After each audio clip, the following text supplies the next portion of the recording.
PMC ഇപ്പം അറബിക്കടലിൽ ഇങ്ങനെ മുങ്ങിച്ചാകുന്ന ആൾക്കാർ കണ്ടുകൊണ്ടിരിക്കും. ആ കടലിൻ്റെ ഒരു അവസ്ഥ നോക്കണേ. ഇവർക്ക് എത്രയാ സാധനം കൊണ്ടുപോയിട്ട് അറബിക്കടലിൽ മുക്കിയിരിക്കുന്നത്. ₹1 കേരള ഗവൺമെൻറ്റിന് കിട്ടാതിരിക്കാൻ വേണ്ടി പ്രവർത്തിച്ച UDF നേതാക്കളൊക്കെ ഇപ്പോൾ ഈ രൂപത്തിൽ മലക്കം മറിയുമ്പോൾ അത് കണ്ടിരിക്കാൻ ഒരു രസമാണ്. ഇത്ര വേഗത്തിൽ പറഞ്ഞ കാര്യങ്ങളൊക്കെ വിഴുങ്ങിയ മലക്കം മറിഞ്ഞ ഒരു സർക്കാരും ഇന്ത്യയുടെ ചരിത്രത്തിലില്ല. ഒരു നമ്മൾ ഹണിമൂൺ പീരീഡ് എന്നൊക്കെ പറയില്ലേ, കൂളിംഗ് പീരീഡ് എന്നൊക്കെ പറയും. ഇതിലോടും അങ്ങനെ ഒരു വാക്കില്ലേ? ഒരു അല്പമെങ്കിലും ഒരു സാവകാശം പോണ്ടേ? നിന്ന നിപ്പിൽ മലക്കം മറിയുക.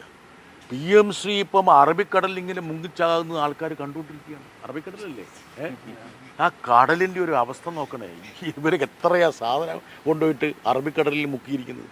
അപ്പോൾ യഥാർത്ഥത്തിൽ പറഞ്ഞ കാര്യങ്ങൾ സമഗ്ര ശിക്ഷയുടെ ഫണ്ടിന് വേണ്ടിയിട്ട് നമ്മളൊക്കെ ശബ്ദമുയർത്തിയപ്പോൾ, അതിനുവേണ്ടി പ്രവർത്തിച്ചപ്പോൾ ₹1 കേരള ഗവൺമെൻറ്റിന് കിട്ടാതിരിക്കാൻ വേണ്ടി പ്രവർത്തിച്ച UDF നേതാക്കളൊക്കെ ഇപ്പോൾ ഈ രൂപത്തിൽ മലക്കം മറിയുമ്പോൾ അത് കണ്ടിരിക്കാൻ ഒരു രസമാണ്.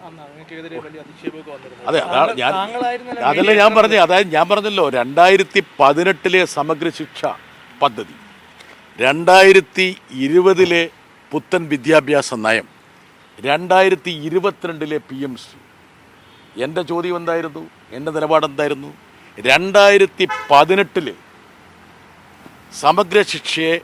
സമഗ്ര ശിക്ഷ സംബന്ധിച്ച് കേരളത്തിന് കിട്ടേണ്ട ഫണ്ട് 4 വർഷം കഴിഞ്ഞ് വന്ന PMCയുടെ പേരിൽ തടഞ്ഞു വെക്കുന്നത് അധാർമികവും അനീതിയും ഭരണഘടനാ വിരുദ്ധവുമല്ലേ എന്നുള്ളതായിരുന്നു ചോദ്യം. അങ്ങ് പറഞ്ഞ ആ മലക്കം മറിച്ചത് തിരിച്ചുമുണ്ടായില്ലേ എന്നുള്ള ചോദ്യം ഭരണപക്ഷവും ഉന്നയിക്കുന്നു.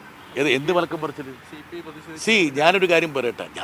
CPIയും CPM തമ്മിൽ അക്കാര്യത്തിൽ അഭിപ്രായ വ്യത്യാസം ഉണ്ടായിരുന്നുള്ള കാര്യം തർക്കമില്ലേ? ഒരു തർക്കമില്ല. എന്താ കാരണം വെച്ചാൽ അതുകൊണ്ടാണല്ലോ 2 പാർട്ടികളായി നിൽക്കുന്നത്. വ്യത്യസ്ത അഭിപ്രായങ്ങളുണ്ടല്ലോ. ഒരു പാർട്ടി തന്നെ വ്യത്യസ്ത അഭിപ്രായങ്ങൾ വരികയും അത് പിന്നെ ചർച്ച ചെയ്തൊരു ഒരു സമന്വയത്തിലേക്ക് എത്തുകയല്ലോ. 2 പാർട്ടികൾ തമ്മിൽ അഭിപ്രായ വ്യത്യാസം ഉണ്ടാവും സ്വാഭാവികമായിട്ട്. മന്ത്രി ബ്രിഡ്ജ് എന്ന് പറഞ്ഞത് അങ്ങനെയാണ്. അല്ല, അത് ഞാൻ പറഞ്ഞല്ലോ, കേരളത്തിനും കേന്ദ്രത്തിനും ഇടയിൽ സ്വാഭാവികമായിട്ടും പ്രവർത്തിക്കാൻ നിയുക്തനായ ഒരു വ്യക്തിയല്ലേ MP. അതിന് പകരം കേരളത്തിനും കേന്ദ്രത്തിനും ഇടയിൽ കേരളത്തിനൊരു പാരയായി പ്രവർത്തിക്കണമെന്ന് ഒരു MP-ക്ക് ഒരു ദൗത്യമുണ്ടോ? ആ ദൗത്യം അനുഷ്ഠിച്ചുകൊണ്ടിരുന്നവരാണ് UDF-ലെ MP-മാരല്ല, പാരകളായിരുന്നു. പക്ഷെ അവരൊക്കെ ഇപ്പം എന്താ പറയണത്? മിണ്ടുന്നില്ല. ഞാനിപ്പം UDF-ൻ്റെ ഒരു MP-യുടെയും ഒരു പ്രതികരണം ഇക്കാര്യത്തിൽ കണ്ടില്ല. അപ്പോൾ അവരൊക്കെ എന്താണ് കഴിഞ്ഞ 2 വർഷക്കാലം 3 വർഷക്കാലം പാർലമെൻറ്റ് ചെയ്തുകൊണ്ടിരുന്നത്, അല്ലെങ്കിൽ 7-8 വർഷക്കാലം ചെയ്തുകൊണ്ടിരുന്നത്? ഇതൊക്കെ ഒന്ന് അവരോട് ചോദിക്കണം കേട്ടാ. ചോദിക്കുക. NK പ്രേമേന്ദ്രൻ ഉൾപ്പെടെ എല്ലാവരോടും ചോദിക്കുക. കേരളത്തിന് വെക്കാവുന്ന അള്ളും പാരയെല്ലാം വെച്ച് കേരളത്തിന് കിട്ടാനുള്ള എല്ലാ വിഭവങ്ങളും മുടക്കാൻ വേണ്ടി മന്ത്രി ഓഫീസുകൾ കയറി ഇറങ്ങി നടന്ന് നിരങ്ങിയ ആൾക്കാരോട് ഒന്ന് ചോദിക്കണം കേട്ടാ.